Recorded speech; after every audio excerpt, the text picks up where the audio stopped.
America Natividad at Yonge and St. Clair. Those who frequent this area will probably recognize this man. Some call him Toronto Man, others call him an eyesore, but he's definitely generated lots of discussion among residents and on social media. Toronto Man is one of many art projects actually commissioned by condo developers. So is this their way of actually beautifying the neighborhoods they're building in, or is this a more savvy marketing strategy aimed at winning over residents who don't want to see yet another condo being built in Toronto?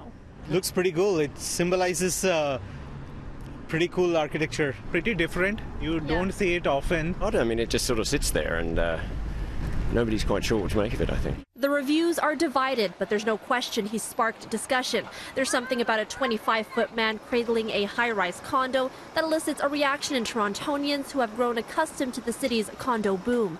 These days, however, even the most cynical can be made complacent by the new developer-commissioned art pieces around the city. Take this pop-up mural in the Junction from a couple of years ago. Perfect for a photo, it also happens to be commissioned by Slate Asset Management, the company currently building a new condo at that very spot.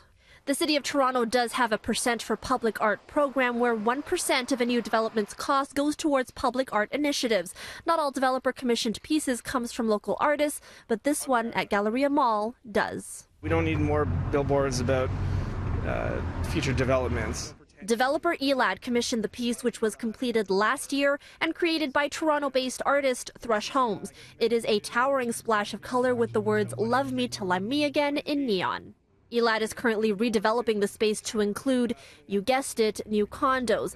But even the artist himself admitted this piece was a way to appease the cynical. We wanted to be kind of an endorphin tower, something that would just make people happy and take the sting out of the development. There was some opposition, as there is with any major development. And so far, according to the developer, it's worked. We see increased interest in the site and in the neighborhood.